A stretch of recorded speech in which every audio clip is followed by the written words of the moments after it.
La Voz de América presenta.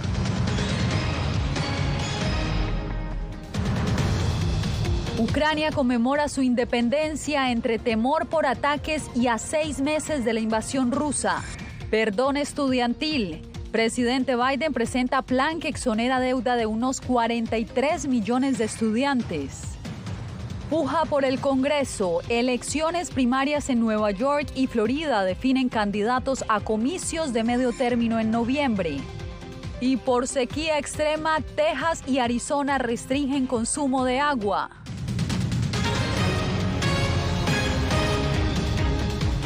¿Qué tal? Les doy la bienvenida a El Mundo al Día. Ucrania conmemora hoy 31 años de su independencia de la Unión Soviética, justo cuando se cumplen también 6 meses del inicio de la invasión rusa en Ucrania. Jacopo Luzzi nos hace un recuento.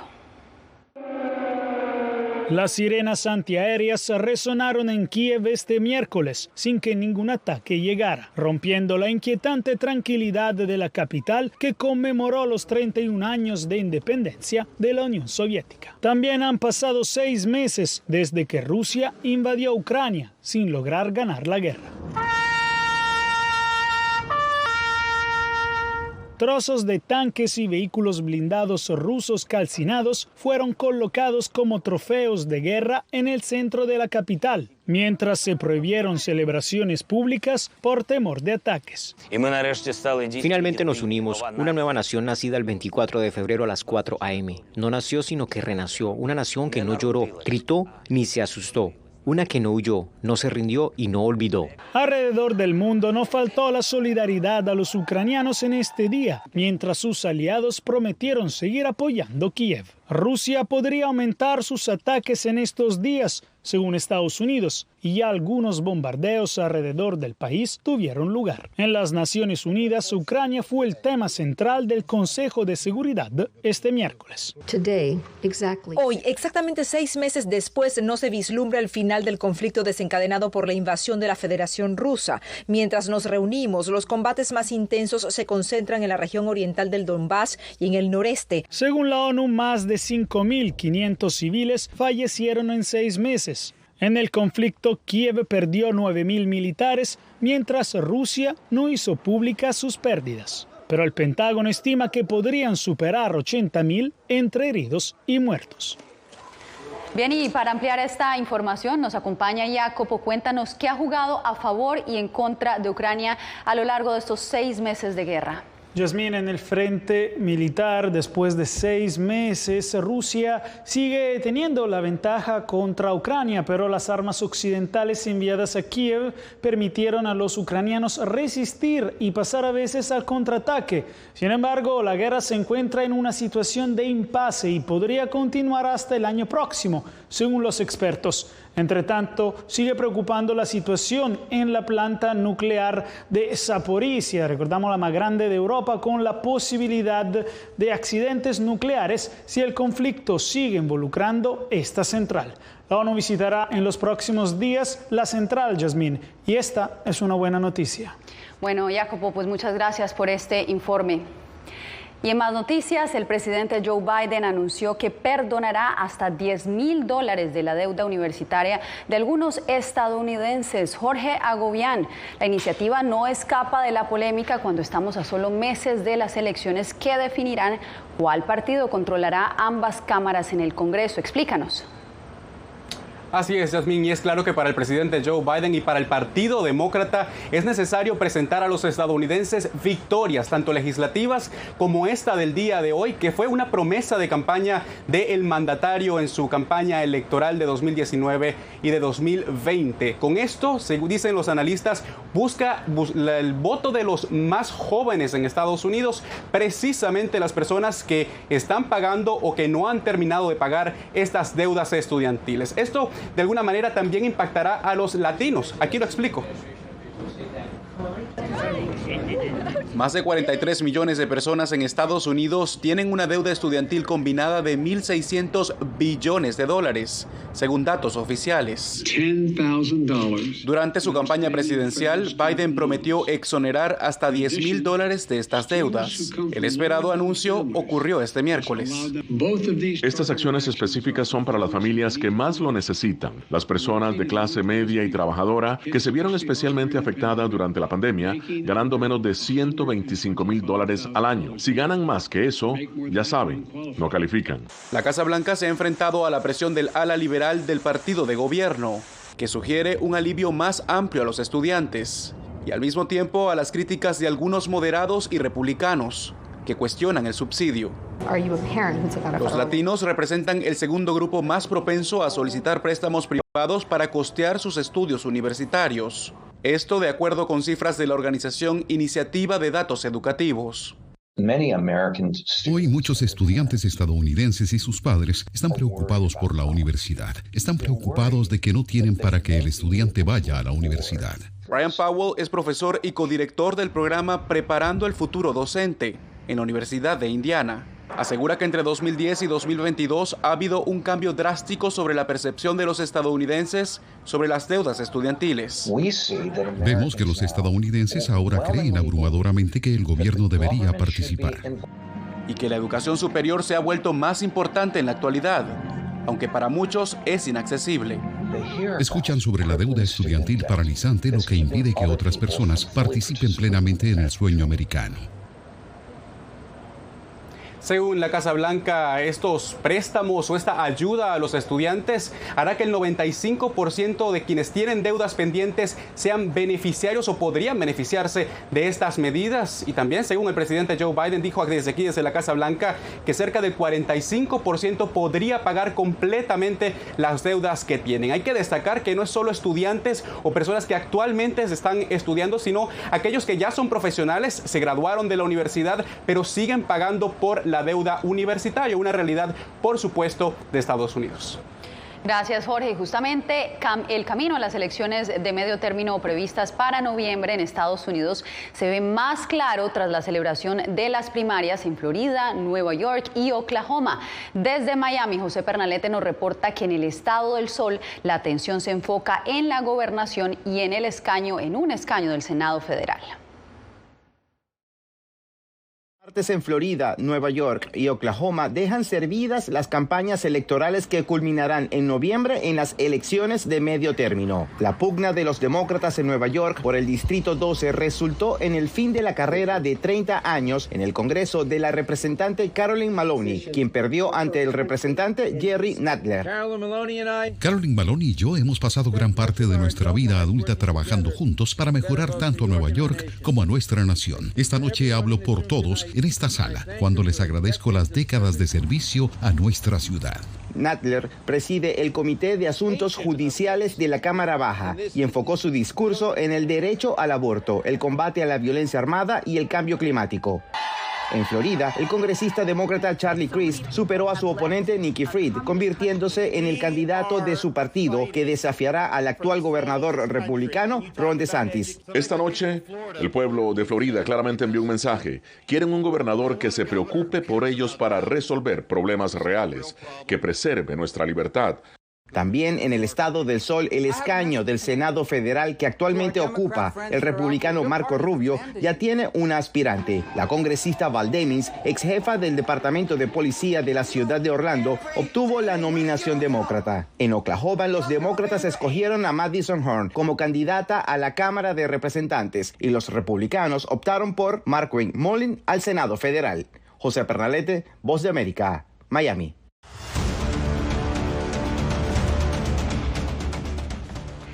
El 2022 ha sido el año con mayor número de mexicanos deportados desde Estados Unidos a Tijuana. Como nos informa Vicente Calderón, activistas reclaman la falta de apoyo para esa población en esa ciudad fronteriza. Tijuana es la ciudad por donde más mexicanos fueron deportados este año desde Estados Unidos y varios activistas protestaron por la falta de programas para apoyarlos. Ahorita otras tardes los están arrojando en la madrugada y no les dan de comer, no les dan nada. En la primera mitad del 2022 hubo más de 136,000 repatriaciones en toda la frontera. El Instituto Nacional de Migración Mexicano registra cantidad de repatriaciones, no personas deportadas, porque en muchos casos se trata del mismo individuo repatriado varias veces. Aún así, Tijuana tiene más de la tercera parte, sobrepasando 47,000 eventos de repatriación de enero a junio. A Francisco Ponce lo deportaron hace años. Participó en la marcha porque dice que, encima de la falta de apoyo, la policía los maltrata. El mismo gobierno te hace un lado. En vez de verte, te manda a la cárcel y sales y ahí vas otra vez y otra vez para adentro y para atrás. Los activistas aseguran que, abandonados a su suerte, muchos caen en la indigencia y la drogadicción. Muchas veces no tienen sus documentos, entonces los están mandando a Tijuana donde ellos no tienen familiares y a veces ahorita no hay albergues. En este taller, abogadas de México y Estados Unidos ayudan gratuitamente. Lo primero es auxiliarlos a recuperar sus documentos oficiales mexicanos. Es importante ubicar ahora sí que toda la huella que han dejado de esa información, irla recolectando. Para devolverles así la identidad legal y ver si podrán regresar algún día a Estados Unidos. Vicente Calderón, Voz de América, Tijuana, México. Al regresar, el ex procurador de México comparece por segunda vez ante la justicia por la desaparición de los 43 estudiantes de Ayotzinapa.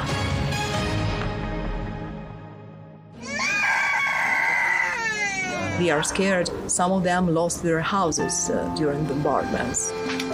Si quieres conocer más de estas historias, conéctate en Boa Plus con Alas que Ayudan y viaja con la Voz de América en el avión que un piloto argentino puso a disposición de más de 1.000 ucranianos, con niños, mujeres y personas con enfermedades que escaparon de su país, que huyeron de la guerra en busca de refugio hasta que lograron reparar sus alas rotas.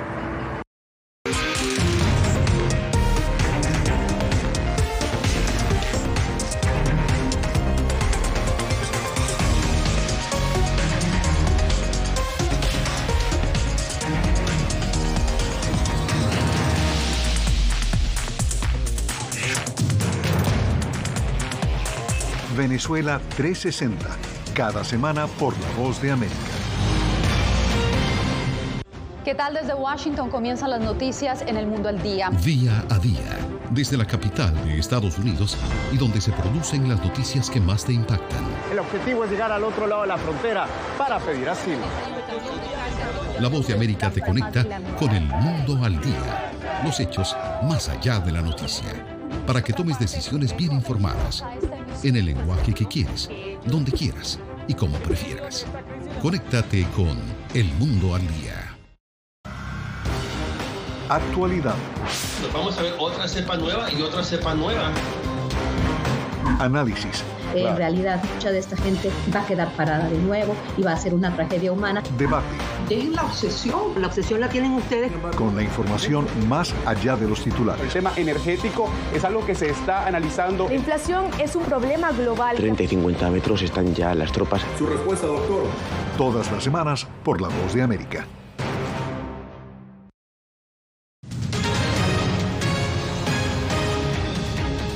Por segundo año consecutivo, Arizona y Nevada deben disminuir su consumo de agua proveniente del río Colorado. Paula Díaz nos explica por qué. El Buró de Recursos Hídricos de Estados Unidos ordenó a Arizona y a otros 6 estados consumir un 15% menos de agua el próximo año para no enfrentar restricciones. Phoenix dice que ya activó un plan especial. Para la ciudad de Phoenix es un impacto no muy grande en términos a recursos hídricos. Otras ciudades probablemente les cueste poquito más. Phoenix estaba preparado, sabíamos que esto venía. Ya tenemos décadas planeando para este tipo de situación. Phoenix adoptó una infraestructura para movilizar agua de áreas desde recursos hídricos hacia áreas afectadas. Este nuevo llamado del gobierno federal ocurre cuando los niveles de agua continúan bajando en el lago Mead y el lago Powell, lo que amenaza la producción de energía hidroeléctrica. La ciudad de Mesa busca crear conciencia entre la población.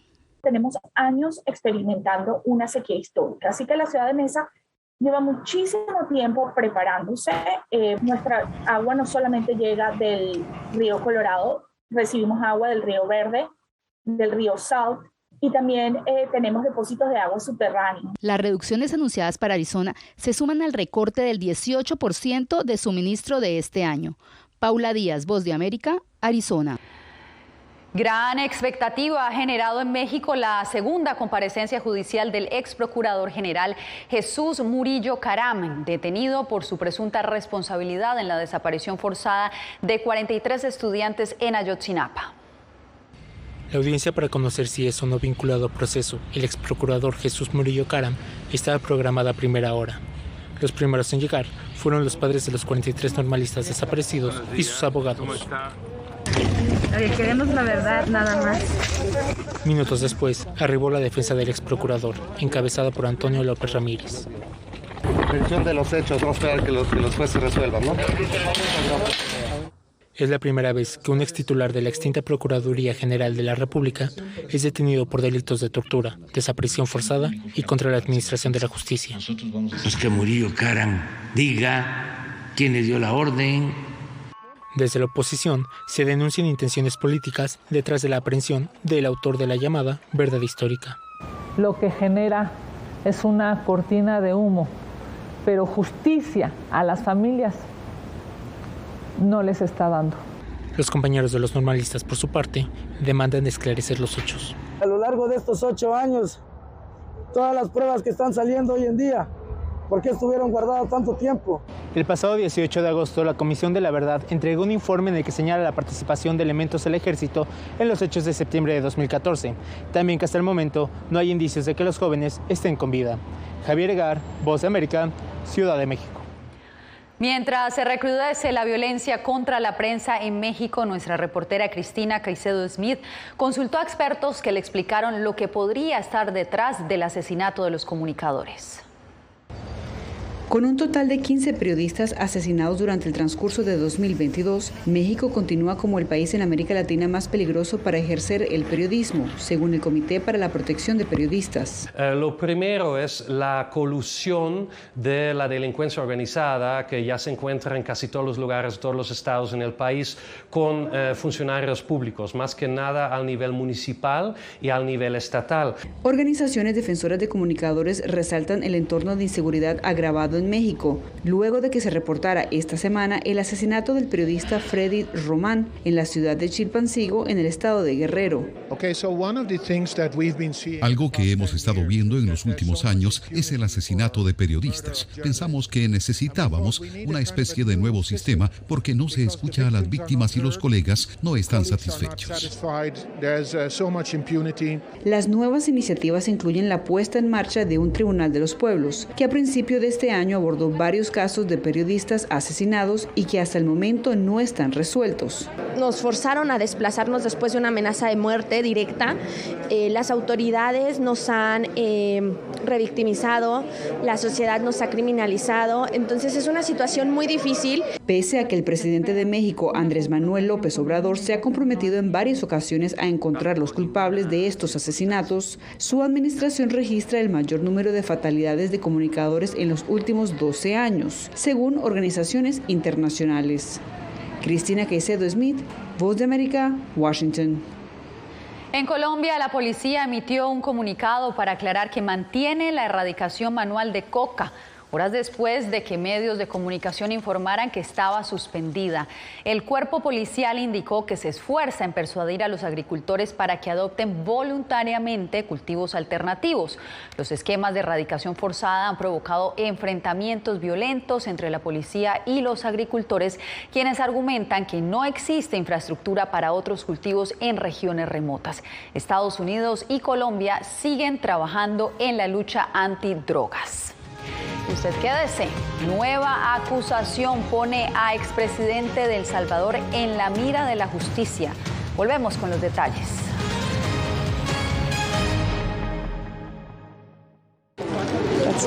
Es increíble. No encuentro palabras para explicar esto. No solamente que no tienen casa, han perdido a sus familias, pero han perdido a su país. Los pasos de su travesía, sus motivaciones y sueños. Ucranianos y latinos se unen en territorio fronterizo que separa a Estados Unidos y México cuando una era llega a su fin y otra comienza a construirse paso a paso. Vea De Frontera a Frontera, una serie especial de La Voz de América.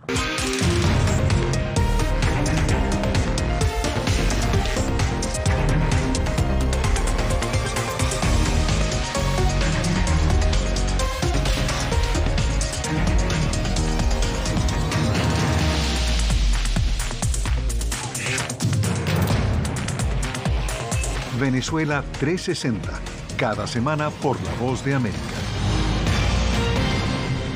¿Qué tal? Desde Washington comienzan las noticias en El Mundo al Día. Día a día, desde la capital de Estados Unidos y donde se producen las noticias que más te impactan. El objetivo es llegar al otro lado de la frontera para pedir asilo. La Voz de América te conecta con El Mundo al Día. Los hechos más allá de la noticia. Para que tomes decisiones bien informadas. En el lenguaje que quieres, donde quieras y como prefieras. Conéctate con El Mundo al Día. La Voz de América te invita a ser parte de nuestra familia a través de las redes sociales. Encuentra en tu muro las últimas noticias de tu país en su conexión con Estados Unidos, la región y el mundo. Historias que empoderan las voces latinoamericanas de política, economía, salud, actualidad, balanceadas y precisas. Únete a un equipo de origen hispanoamericano que trabaja para conectarte con los tuyos. Síguenos en Facebook y conviértete en protagonista de una historia que tú mismo ayudarás a construir.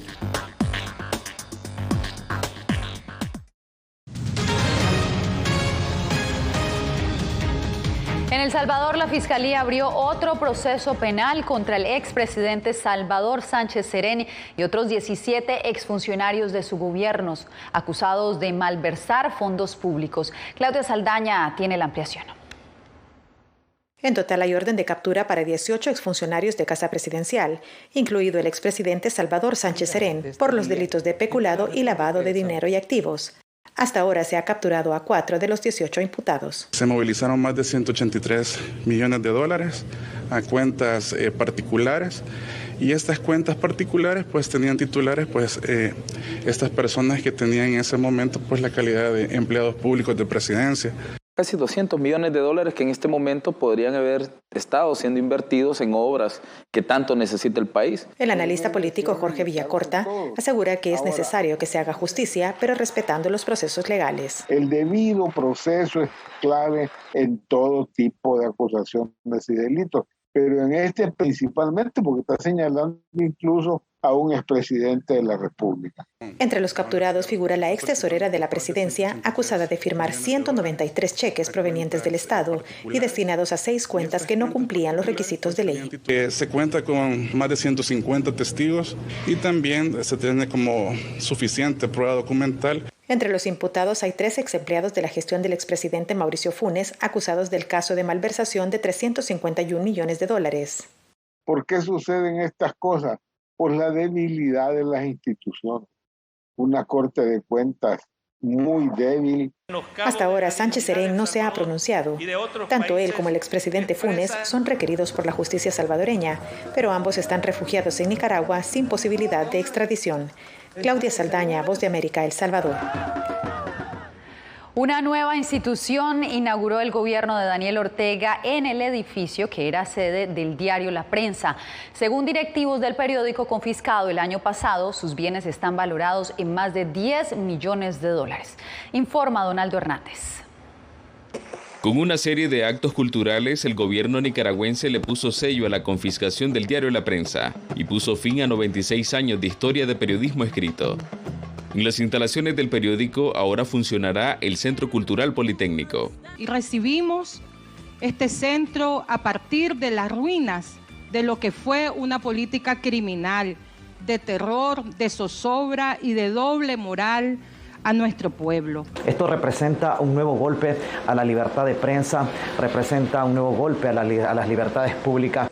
Al igual que el periodista Héctor Rosales, decenas de organizaciones han condenado la negativa del gobierno de Daniel Ortega de devolver el periódico, donde trabajó la hoy vicepresidenta y primera dama hace varias décadas. Qué ironía que Rosario Murillo ha llamado antro donde se fabricaban delitos de lesa humanidad a este importante medio de comunicación que ahora informa desde el exilio, cuando ella precisamente trabajó 10 años como secretaria. Nosotros como CPDH estamos repudiando y condenando que se esté utilizando una mampara ahora que dicen que es para la educación técnica. Las autoridades gubernamentales aseguran que 13.000 estudiantes serán beneficiados anualmente con cursos y talleres, mientras la redacción entera de La Prensa sigue informando a través de Internet desde el exilio y con dificultades. Donaldo Hernández, Voz de América. En minutos, la historia de la etnia Huitoto llega a la pantalla grande. Les contamos cuando regresemos.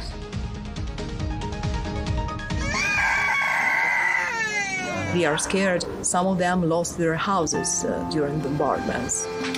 Si quieres conocer más de estas historias, conéctate en Boa Plus con Alas que Ayudan y viaja con la Voz de América en el avión que un piloto argentino puso a disposición de más de 1000 ucranianos, con niños, mujeres y personas con enfermedades que escaparon de su país, que huyeron de la guerra en busca de refugio hasta que lograron reparar sus alas rotas.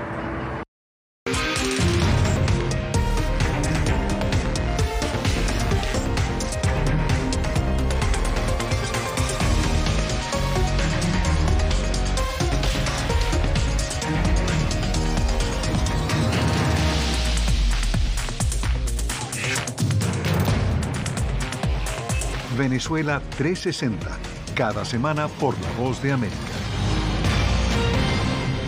¿Qué tal? Desde Washington comienzan las noticias en El Mundo al Día. Día a día, desde la capital de Estados Unidos y donde se producen las noticias que más te impactan. El objetivo es llegar al otro lado de la frontera para pedir asilo.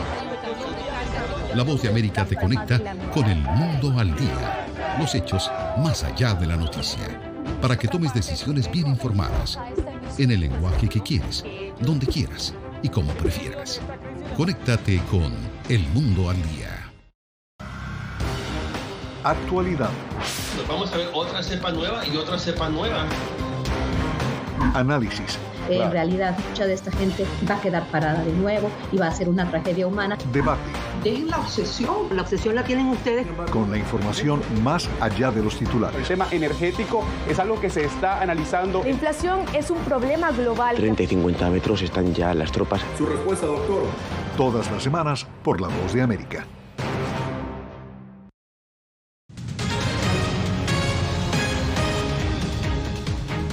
Desde la selva amazónica en Perú y Colombia, los indígenas Huitoto se rebelaron contra el paradigma occidental y como protesta, pero también en representación de su cultura, presentan la película El Canto de las Mariposas. Diva Lizette Cash habló con sus protagonistas y nos lleva por este viaje ancestral. Los patrones del tiempo del caucho les mataban a los Huitotos. Cortaban su oreja, les metían adentro un hueco y les quemaban. La historia de la matanza de indígenas durante el boom del caucho en la selva amazónica colombo-peruana a principios del siglo XX es tan solo el abrebocas del Canto de las Mariposas. Más que una película con nativos y contada en primera persona, es una protesta hacia el mundo occidental. Como personas que no podemos pensar, que no podemos proponer y que no podemos gestionar nuestro futuro.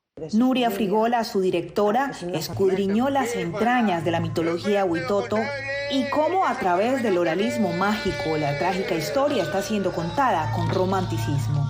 En venganza, los caucheros metieron a las personas en una maloca, prendieron fuego y los incendiaron, los asesinaron. Cuenta que todas las almas de esas personas muertas se convirtieron en mariposas. La búsqueda de la identidad y del origen es un objetivo al que también se ha unido el Museo Smithsonian en Washington, D.C., al presentar la película para cambiar paradigmas e invitar al público latino a viajar a sus propias raíces y memoria. Dejar de hablar de los pueblos indígenas en la historia, en el pasado, y más bien destacar cuáles son las contribuciones actuales de los pueblos indígenas de todo el continente americano. Como se dice, es mariposa en Huitoto. Diva Lizette Cash, Voz de América, Washington. Y mientras la especie de los pandas lucha por sobrevivir, una panda gigante llamada King King dio a luz a 2 cachorros gemelos en el noreste de China. El nacimiento de estos cachorros ha dado una luz de esperanza al Centro de Investigación del Panda Gigante de Kinling, donde nacieron este martes. De hecho, King King también nació allí y se convirtió en la primera panda gigante criada en cautiverio en la provincia de Shanxi. Con esto nos despedimos por hoy. Gracias por informarse en El Mundo al Día.